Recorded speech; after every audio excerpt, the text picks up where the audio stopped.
오늘 본문의 내용은 예수님께서 한 동네에 들어가셔서 나병 환자를 만났던 일을 기록하고 있습니다. 이렇게 나병 환자를 만났는데 이 만남에 대해서 얼마나 중요했든지 마태복음과 마가복음에도 다 기록되어 있는 것을 보게 되어집니다. 사실 내용적으로 보면 이름도 없어요. 그런데 이 일이 얼마나 중요하길래, 예수님과 나병 환자의 만남이 얼마나 중요하길래 이렇게 마태복음과 마가복음과 누가복음, 공관복음에서 다 기록을 했을까 하는 생각을 우리는 가져봅니다. 오늘 보면 누가복음 5장 12절과 13절에 보면 예수께서 한 동네에 계실 때에 온몸에 나병 들린 사람이 있어 예수를 보고 엎드려 구하여 이르되 주여 원하시면 나를 깨끗하게 하실 수 있나이다 하니 예수께서 손을 내밀어 그에게 대시며 이르시되 내가 원하노니 깨끗함을 받으라 하신데 나병이 곧 떠나니라 그렇게 말씀해요. 여기 보면 온몸에 나병이 들렸다 그렇게 말씀을 하면서 12절에 주여 원하시면 이라고 나병 환자가 질문을 하니까 13절에 내가 원하노니 깨끗함을 받으라 이렇게 말씀을 하시고 치료를 해 주십니다. 오늘의 설교 제목입니다.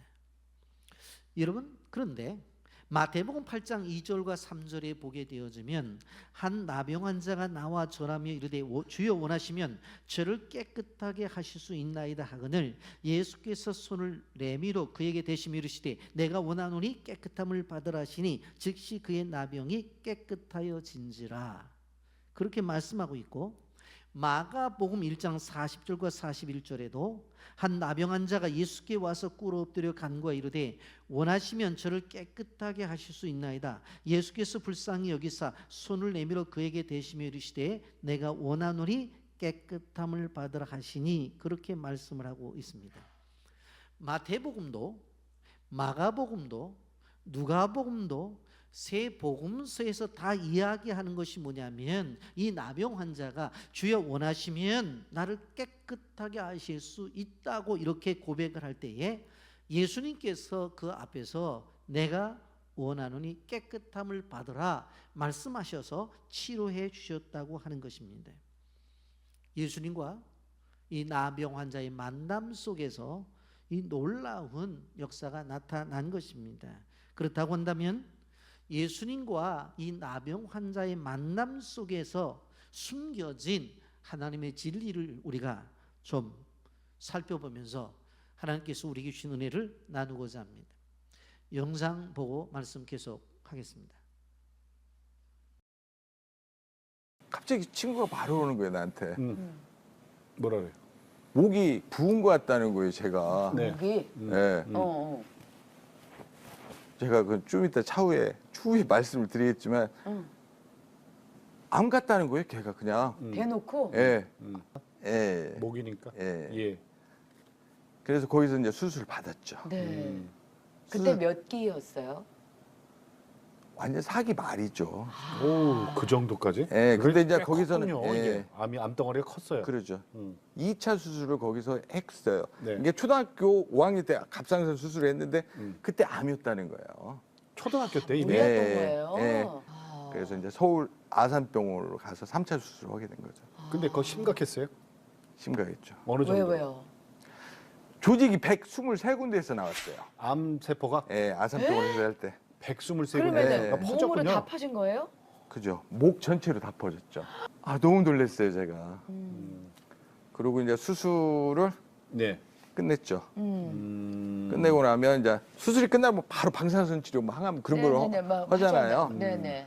이제 했어요. 이제 하고 나서 발표할 때 이제 문제가 생긴 거죠. 그때 발표를 할 때 의사 선생님이 3개월에서 6개월 정도 살 거라고 아니, 말씀하셨어요. 저기 서울에 와서 예. 세 번째 수술을 했는데도 예.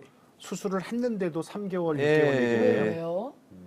너무 장기에 너무 많이 퍼졌대요. 17군데 이렇게 어디 암 어디예요? 조직이 폐에, 네. 폐. 폐. 가슴에, 어머님이 새벽에 재단에 올라오라고 하더라고요. 저를 안 올라간다고 했죠. 제가. 네. 왜요? 체면 때문에? 아니 그냥 부끄럽기도 하고 네. 뭐 항상 뭐 그렇게 믿음 생활을 너무 잘한 것도 아닌데 또 뭐 이렇게. 근데 그때 이제 제가 큰 사건이 생겼죠. 제 인생에. 그게 뭐냐면 그 많은 교회의 담임 목사님이 기도를 해주는데 제가 똑같이 해볼게요. 하나님, 우리 아들 두 마리 살려주세요 그래요. 목소리가 막 떨려. 너무 젊잖아요. 그래요. 안 됐잖아요. 불쌍하잖아요. 그러는 거예요. 그래서 제 속으로 그런 거예요. 내가 왜 당신의 아들이야?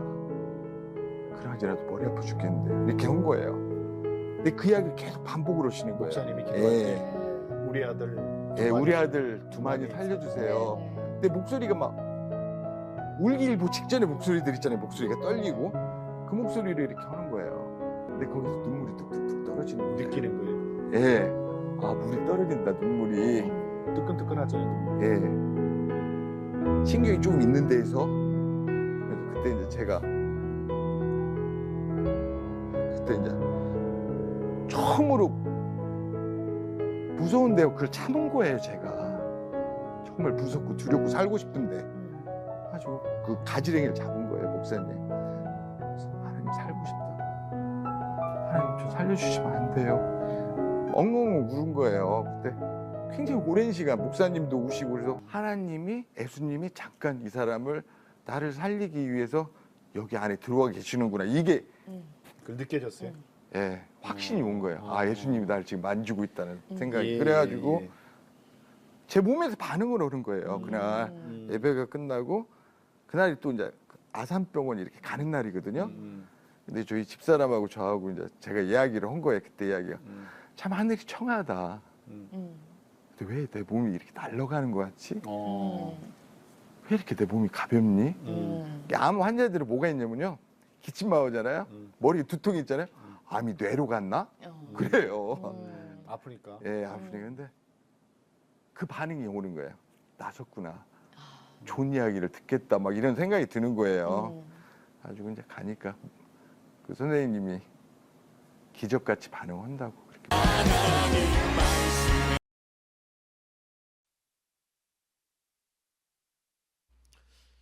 예, 오늘날도 예수님을 통해서 이렇게 치료를 받는 기적들이 나타나는데 성경에 그 이야기를 하고 있습니다.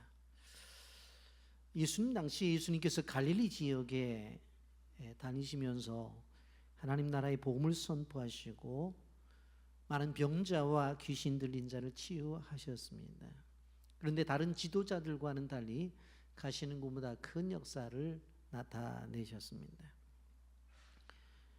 어느 날 예수님께서 한 동네에 들어가셨는데 거기에 때마침 온몸에 나병 걸린 사람이 예수님께 찾아와서 자기 병을 치유해 달라고 요청을 하는 것입니다.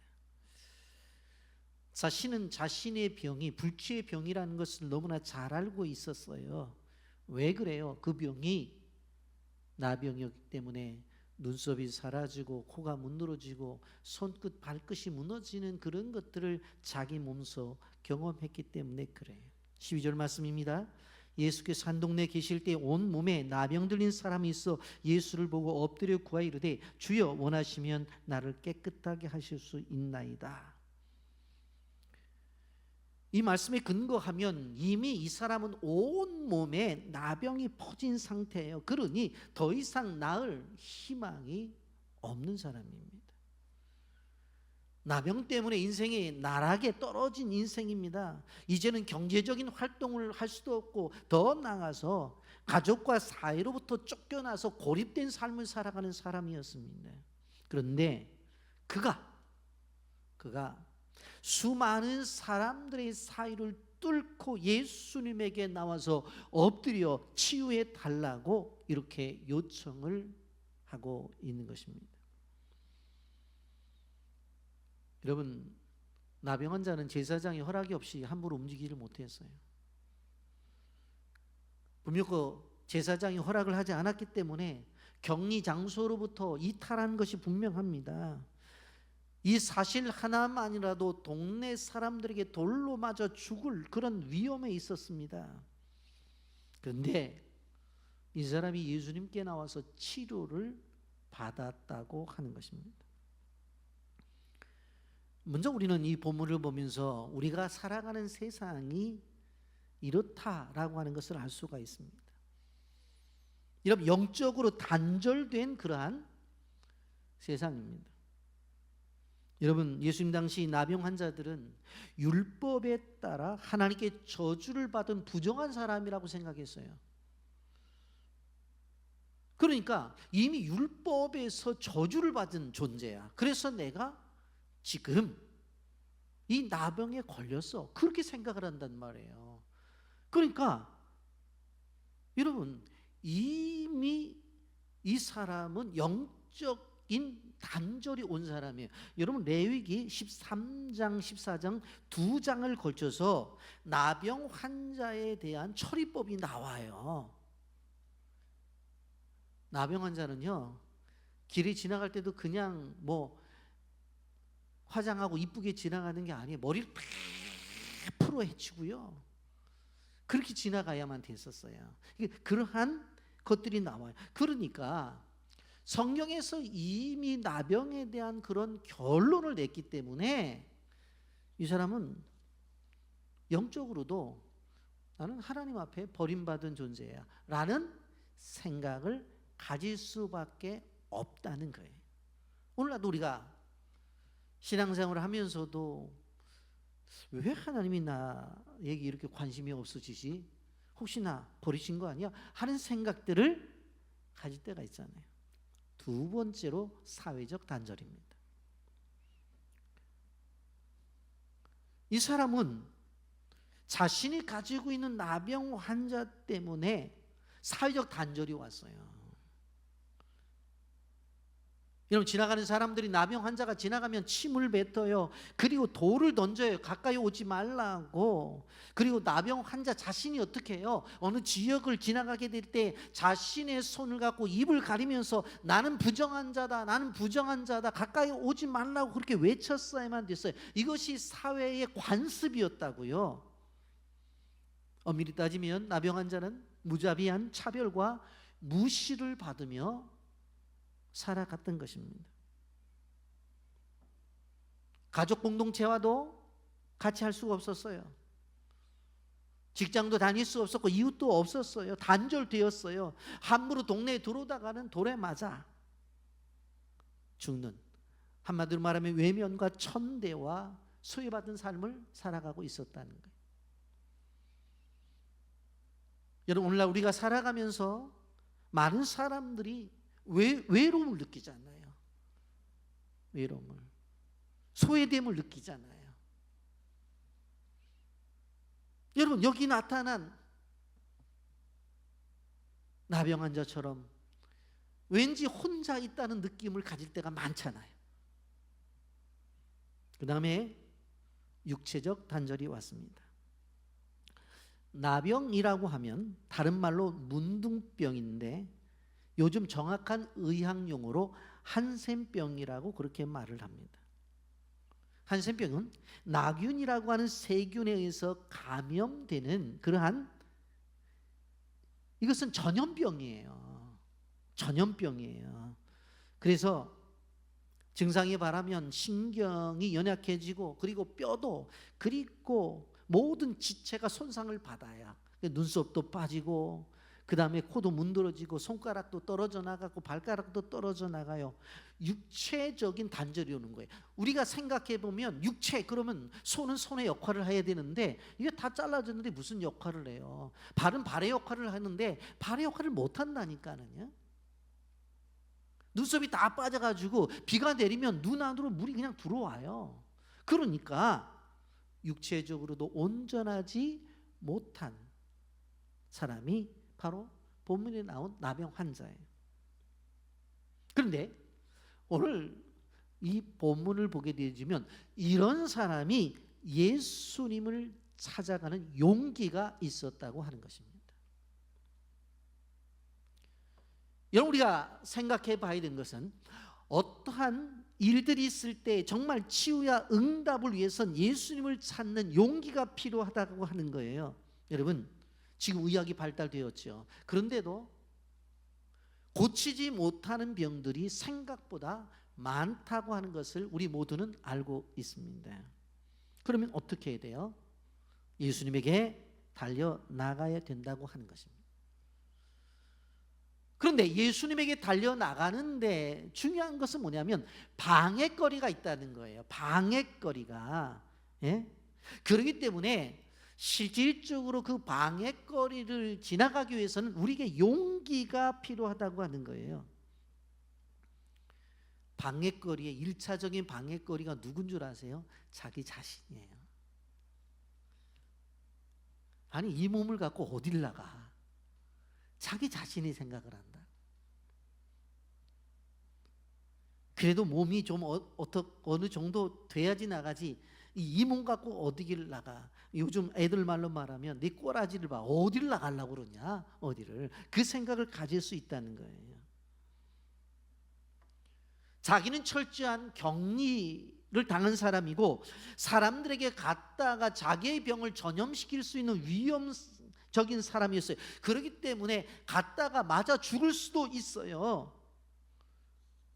자기 자신을 자기가 생각해봐도 나갈 만한 존재가 못 된다니까. 근데 나가지 않아요.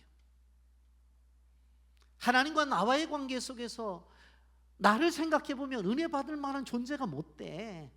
다른 사람들은 몰라. 다른 사람들은. 나는 나를 너무 잘 알잖아요. 그런데 그것을 알면서도 어떻게 해요? 그냥 나가잖아요. 욕 먹을 각오하고 돌에 맞을 각오를 하고 그리고 나가잖아요. 그게 뭡니까? 그게 기도예요. 기도. 이런 기도라고 하는 것은 어떤 다른 사람들의 시선이나 다른 사람들이 나 자신을 평가하는 그런 것에 개의치 말아야 돼요. 내가 해결받고 있는 일들이 있다면, 정말 내가 치료를 받아야 될 일들이 있다고 한다면 수단과 방법을 가리지 말고 그 주님 앞에 나가서 엎드려서 하나님 앞에 구하여야 되는 거예요. 복음서 기자들은 나병 환자의 기록을 남기면서 죽음을 각오하고 예수님께 나온 이 나병 환자의 용기를 이야기하고 있어요. 예수님께 나간다고 해도 얼마나 따가운 시선이 자기에게 주어질 거예요. 그리고 많은 생각을 했을 거예요. 혹시나 예수님조차도 나를 사람 취급하지 않으면 어떡할까? 나를 거절하면 어떡할까? 거절에 대한 두려움이 그에게서 있었던 거예요. 여러분, 그런데 생각을 해보십시오. 포기하고 돌아섰다면 그렇게 살다가 그렇게 죽는 인생이 되었을 것입니다. 여러분, 우리가 알아야 될 것은 믿음이라고 하는 것은 용기를 내는 겁니다. 믿음이라고 하는 것은 장애물을 뛰어넘는 거예요. 그리고는 뛰어넘어 예수님 앞으로 나가는 것, 그게 믿음이라고 하는 거예요. 이 사람은 그렇게 생각했을 것입니다. 나에서는 더 이상 이렇게 살 수가 없어. 그런 생각을 하고 그러면 어떻게 될 것인가? 예수님 선생님에게 찾아가자. 그래서 용기를 내서 예수님 앞에 가서 치료해달라고 요청을 하는 거예요. 여러분, 우리 예수님은 우리의 기도를, 우리 기도 소리를 들으시는 분이라는 사실을 기억하시길 바랍니다. 도무지 감당할 수 없는 문제도 그 예수님이 치료해 주셔요. 불치의 병도 완전히 치료해 주셔요. 그 나병 환자를 치료하신 그 주님이 오늘도 살아계신 하나님이라는 사실을 기억해야 돼요. 여러분 아셔야 될 것은 믿음은 상식을 뛰어넘는 것입니다.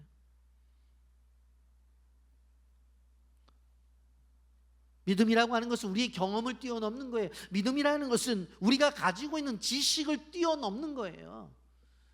그 안에 갇혀 있으면 그건 믿음이 아니에요. 자기가 알고 있는 상식에 갇혀 있어서 있다고 한다면 그게 무슨 믿음이에요? 자기가 지금까지 경험해온 그 경험 속에 딱 갇혀 있어서 더 이상 탈출하지 못한다면 그게 무슨 믿음이냐고. 백과사전 찾아서 돌아보면서 이거 안 된, 이런 얘기가 없네, 그냥 안 되는 거네, 그게 무슨 믿음이에요? 인터넷을 들어가서 이것저것 보면서 어떤 내용도 없네, 이건 안 되는 거네, 그 믿음이 아니에요. 믿음이라는 무엇입니까? 오늘 12절 하반절에 이렇게 말하지 않아요? 주여 원하시면 나를 깨끗게 하실 수 있나이다. 주님이 원하시면 다 된다는 거예요. 그게 믿음이에요. 그게 믿음이에요. 그러니까 주님 앞에 나가서 주님이 원하시면 다 됩니다. 그리고 주님을 바라보는 것, 그게 믿음이라고. 근데 나병 환자가 뭐라고 불러요? 주여라고 부르죠. 주여. 예수님께서 수많은 사람들과 관계를 맺으면서 사실은 생활하셨어요. 그 어떤 사람들은 와서 저 사람은 율법을 가리키는 랍비야, 구약을 너무나 잘 알고 있어. 어떤 사람들은 구약에서 말씀하는 선지자 중에 한 사람이야. 또 어떤 사람은 우리가 고대하는 메시아야. 어떤 사람들은 선생이야. 그렇게 이야기를 했잖아요. 그런데 나병 환자는 어떤 생각을 가진 거예요? 그냥 설교를 잘하는, 그리고 성경을 잘 가르치는 그런 선생, 그 정도가 아니라는 거예요. 구약의 말씀을 잘 깨닫고 우리에게 가르쳐주는 그런 랍비가 아니라는 거예요. 이분은 내 인생의 주인이라는 거예요. 모든 것을 해결할 수 있는 주인 되심을 알았어요. 그래서 뭐라고 얘기를 해요? 주여라고 얘기를 해요. 여러분, 예수님이 이런 믿음이 있는 사람들에게 역사하신다는 사실을 아셔야 돼요. 믿음의 본질이 뭡니까? 히브리서 11장 1절과 2절은 믿음의 본질에 대해서 이야기해주고 있는데, 믿음은 바라는 것들의 실상이요 보지 못하는 것들의 증거라고 말씀을 했습니다. 그러면서 선진들이 이로써 증거를 얻었느니라. 이런 믿음이라고 하는 것이 어떤 검증이 되어야지만 믿는 것은 믿음이 아닙니다. 믿음이라는 것이 어떤 근거가 있어서 교과서를 보고 그렇구나 해서 믿는 건 믿음이 아니에요. 자신의 인생 속에서 어떤 경험을 하고 나서 내가 지난번에 그런 경험이 있었잖아, 해보자 하는 건 믿음이 아니라고. 믿음이라고 하는 것은 현실적인 한계와 내 경험을 뛰어넘어서 역사를 이루는 게 믿음이에요. 그래서 믿음은 뭐라고 그랬어요? 바라는 것들, 지금 이루어지지 않았지만 바라는 것들이 실상으로 느껴져야 돼. 그게 믿음이에요. 그런 사람에게 이루어지는 거예요. 믿음이라는 것은 보이지 않아, 안 보여. 육신의 눈으로는 안 보여. 근데 믿음의 눈으로는 그게 보여. 그게 믿음이라고요. 그런데 히브리서 기자는 뭘 말하고 있어요? 선진들이 이로써 증거를 얻었느니라 그랬어요. 아브라함도 그렇게 살았고, 이삭도 그렇게 살았고, 야곱도 그렇게 살았다. 모세도 그렇게 살았다는 거예요. 이미 신앙의 선진들은 그렇게 살았다는 거예요. 그렇다고 한다면, 신앙의 선진들이 그렇게 살았다고 한다면 그것을 이어받아서 어떻게 해야 돼요? 우리도 그렇게 살아야 된다는 것입니다. 여러분, 기독교는 믿음의 종교입니다. 천지창조 믿잖아요. 봤어요? 믿잖아요. 예수님의 부활사건 봤어요? 못 봤잖아요. 그런데 믿잖아요. 하나님의 전능하심과 예수님의 살아계심을 지금도 우리는 믿고 있는 거예요. 그렇기 때문에 우리가 실질적으로 우리가 가지고 있는 자원 중에서 가장 큰 것을 내놓는다고 한다면 그것은 믿음이에요, 여러분. 그래서 집사님에게 무엇이냐고 물어보면 나 믿음이 있다고, 권사님에게 무엇이냐 그러면 나 믿음이 있다고 해서요. 그래서 여러분에게 주신 믿음을 사용해야 돼요. 하나님께서 여러분에게 주신 믿음을 끄집어내서 사용하시라고. 아멘. 여러분에게 믿음 주셨다니까. 왜 그거를 간직만 하고 있냐고.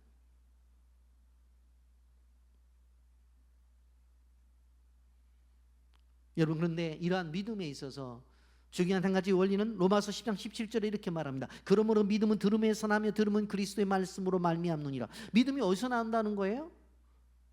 들음에서 난대. 근데 그 듣는, 무엇을 들을 때에?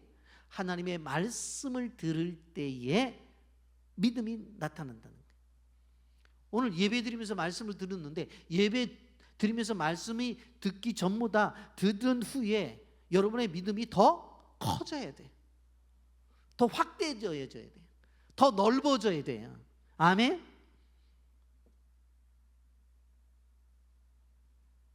오늘 우리가 살아가는 세상은 이성이 지배하는 세상이에요. 그래서 머리로 이해가 안 되면 안 믿으려고 그래요. 그래서 이성주의자가 되는 거예요.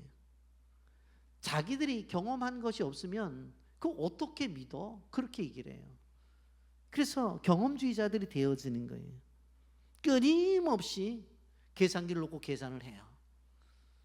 그 계산이 안 나오면 일을 진행을 못해요.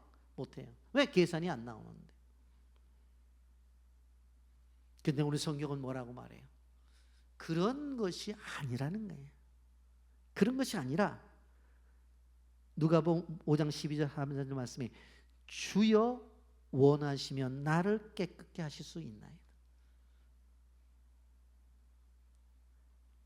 실질적으로 나병이 고친 사건들을 어디서 듣지를 못했다 할지라도 그래도 주님이 원하시면 된다는 거예요. 그러니까 모든 포커스가, 모든 것이 주님이 원하시면 이라는 것에 맞춰져 있는 거예요.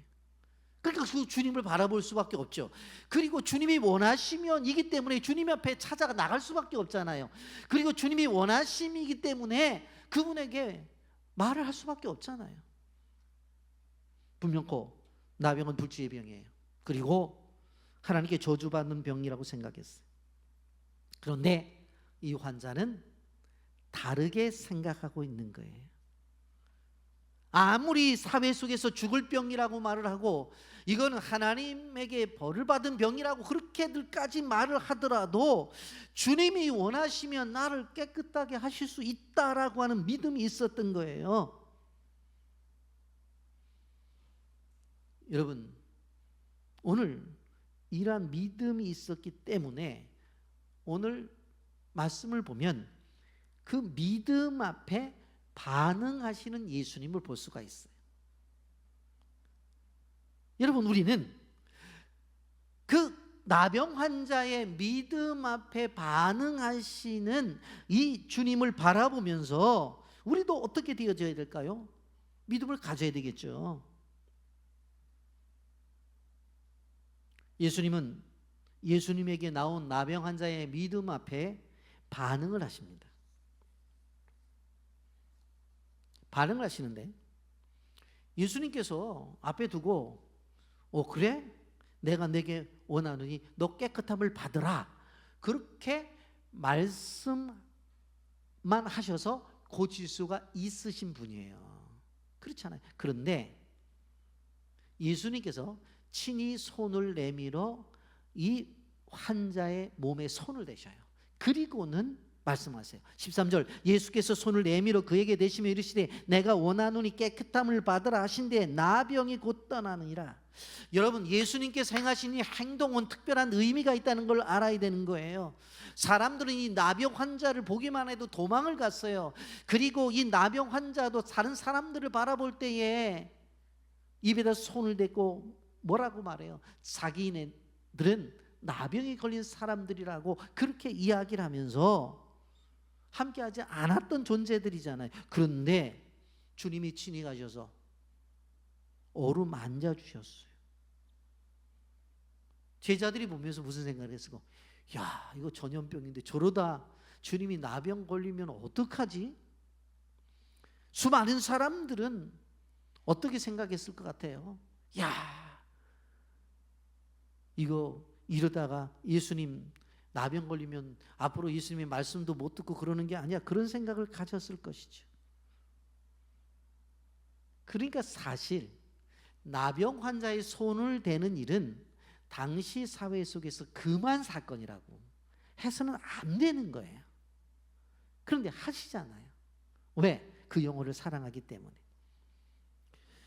여러분, 게리 체프만이라고 하는 사람이 5가지 사랑의 언어라고 하는 책을 썼는데, 좀 오래된 책인데도 지금도 읽혀지는 것을 볼 수가 있습니다. 거기 보게 되어지면 사랑의 언어가 5가지가 있는데, 첫째, 사랑의 표현은 인정하는 말을 통해 친밀함을 쌓는 것이다. 둘째, 사랑의 표현은 함께하는 시간 동안 온전히 상대방에게 집중해 주는 것이다.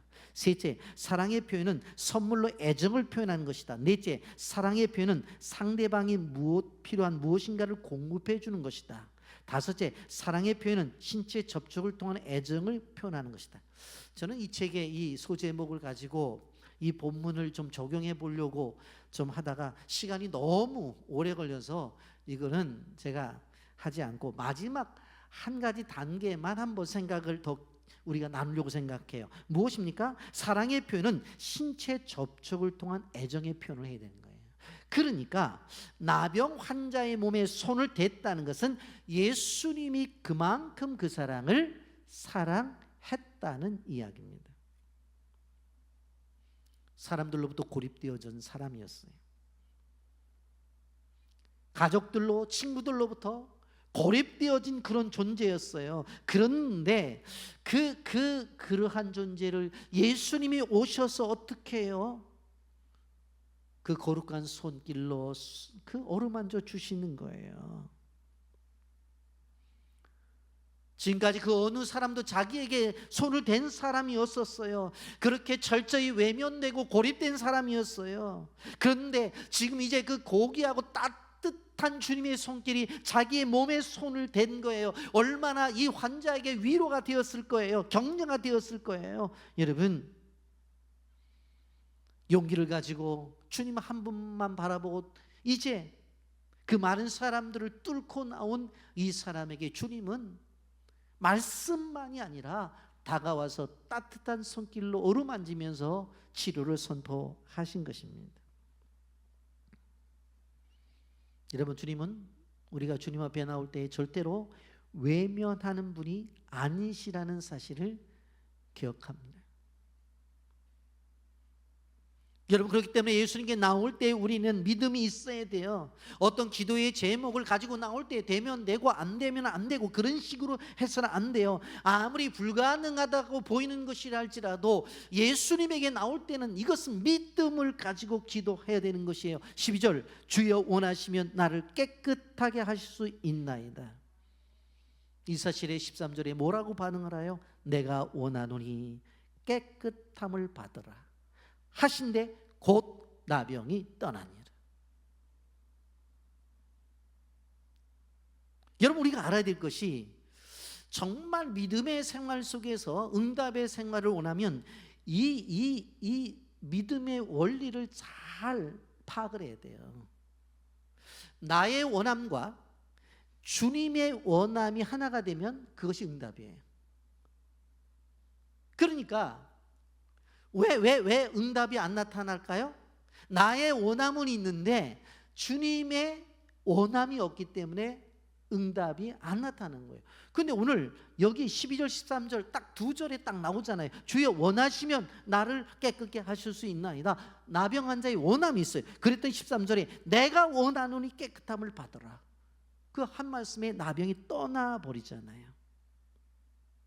내가 원하노니 깨끗함을 받으라. 순식간에 사라져 버린 것을 볼 수가 있습니다. 우리가 믿음의 생활을 하는 사람들로서 꼭 기억해야 될 것은 내가 기도할 때에 그 누구가 이야기를 해도 내가 포기하지 않고 하나님이 포기하지 아니하면 그것은 이루어진다는 것을 기억하시길 바랍니다.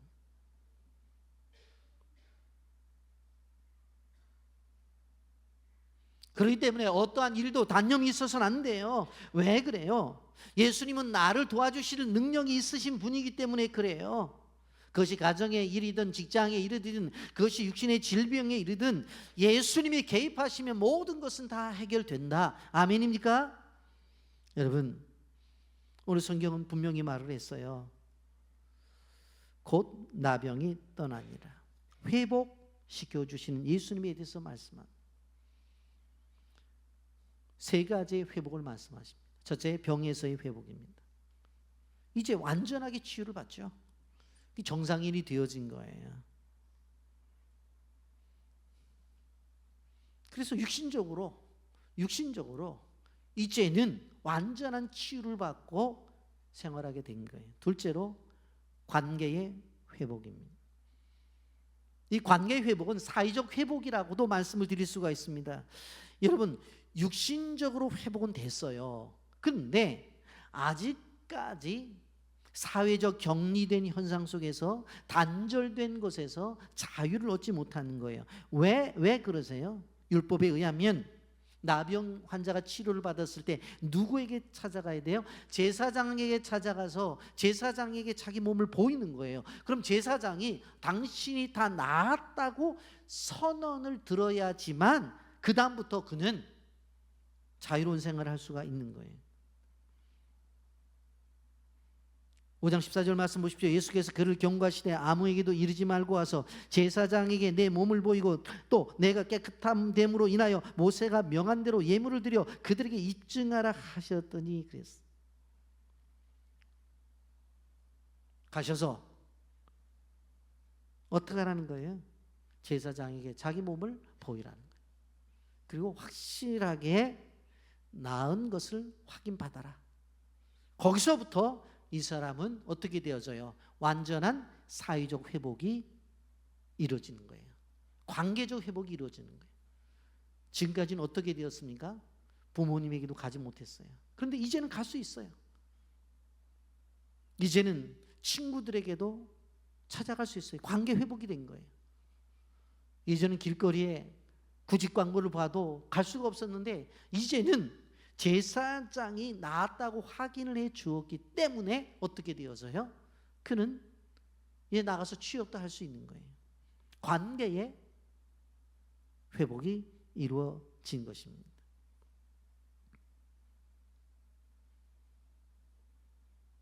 그러면서 한 가지 우리가 여기서 짚고 넘어가야 될 것이 뭔가 하면 모세가 명한 대로 예물을 드려 그들에게 입증하라고 그랬잖아요.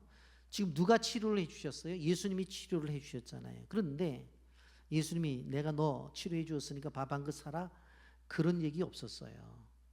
예수님이 치료를 하셨는데도 누구에게 예물을 드려요? 하나님 앞에 예물을 드리는 거예요. 그러니까 예수님의 사고와 가치 속에서는 이 일은 누가 행하신 것이다?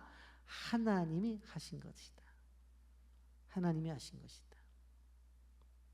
우리가 교회 생활을 하면서 중요한 것은 무엇인가 하면 실질적으로 모든 일들이 하나님의 행하심으로 우리가 인정하고 이해하고 나가야 되는 거예요. 물론 내가 했죠. 내가 수고하고 애쓰고 내가 헌신한 거 맞아요. 그런데도 예수님 그랬잖아요. 예수님 하신 거라니까. 그런데 그걸 누구에게? 자기가 드러나지 않고 하나님 앞에 영광한다. 그러면서 세 번째 상처의 회복이 있는 것을 바라볼 수가 있습니다. 여러분, 이 사람이 실질적으로 나병이 걸렸을 때에 하나님과의 관계 속에서 얼마나 마음의 상처가 있었겠어요. 내면에 하나님과의 틀어진 관계가 있었을 것입니다. 왜 다른 사람은 건강한데 나는 이 나병으로 이렇게 만들었어. 그런데 이제 그 모든 것들이 온전해지는 거예요. 한마디로 말하면 내적 치유가 이루어졌다고 하는 것입니다. 육신적인 치유와 질병의 치유뿐만 아니라 그 마음의 상처가 완전히 치료를 받았다고 하는 것입니다. 마음까지 완전히 회복된 것을 바라볼 수가 있습니다. 그러면서 오늘 나병 환자에게 뭐라고 예수님 말씀하시냐면 누구에게도 이 일을 이야기하지 말라 그렇게 얘기를 해요. 누구에게도 이야기하지 말라. 여러분 우리 민요 가운데 보면은 날 좀 보소 날 좀 보소라고 하는 미량 아리랑이 있잖아요. 끊임없이 세상은 자기를 봐달라고 이야기를 해요. 그런데 예수님은 어떻게 하냐면 자기를 드러내질 않잖아요. 제사장에 가서도 어떻게 해요? 치료받은 것을 확인 다음에 예물을 하나님 앞에 드리라고 그렇게 얘기했다고 했잖아요. 그런데 여기 또 한 가지 중요한 것이 15절 16절 보세요. 예수의 소문이 더욱 퍼짐에 수많은 무리가 말씀도 듣고 자기 병도 고침을 받고자 하여 모여오되 예수는 물러가사 한적한 곳에 기도하시니라. 사람들이 몰려오고 있으면 저 같아도 아유 오라고 그러고 그 사람들 관계를 맺으면서 수많은 사람들 치료해 주면서 아 오늘 몇 명 치료받았어? 제자들한테 물어보고. 제가 이 설교 준비하면서 마음이 좀 뜨끔했던 것이 우리가 빌란 선교를 하게 될 때 의료팀들한테 오늘 몇 명 와서 치료를 받았습니까? 항상 물었거든요. 예? 아이고 오늘 65명이 70명이에요. 아유 수고 많으셨습니다. 그런데 보다 많은 사람들이 와서 치료를 받으면 기분 좋잖아요, 사실은. 예? 그리고 약품을 남겨두고 선교지를 나올 때 아유 저걸 다 썼어야 되는데 1년 뒤에나 쓸 텐데 그 생각을 저는 가지거든요. 그런데 예수님이 그렇지 않더라고. 그리고 어딜 가냐면 그냥 기도하러 가셔. 다 놔둬버리고 기도하러 가셔요. 여기서 중요한 게 뭐냐면 이렇게 많은 사람들에게 하나님의 진리를 외치고 수많은 사람들을 치료한 능력이 어디서부터 왔느냐? 예수님의 기도로부터 왔다는 거예요. 기도로부터. 그리고 또 하나는 예수님의 수많은 사역 속에서 중요한 사역이 뭐냐면 기도라는 거예요. 그러니까 기도가 우선시 되는 사역을 했다는 거예요. 기도가 중요하다는 거예요. 광고 시간에 제가 말씀을 드렸습니다만은 이번 우리가 55자 특세라는데 좀 기도하십시다. 나오셔야 돼요. 예? 고개도 끄덕거리지 않고 입술도 끔쩍 않고 지금 가만히 계신데 나오셔야 돼요. 나오셔야 돼요. 그러지 않고는 기적을 경험 못해요. 마틴 루터가 이런 말을 했어요. 너무 바빠서 기도한다고. 너무 바빠서 기도한대. 왜? 너무 바빠서 일이 많으니까 그 일을 단숨에 해결하기 위해서 누구의 능력이 필요해요? 하나님의 능력이 필요한 거예요.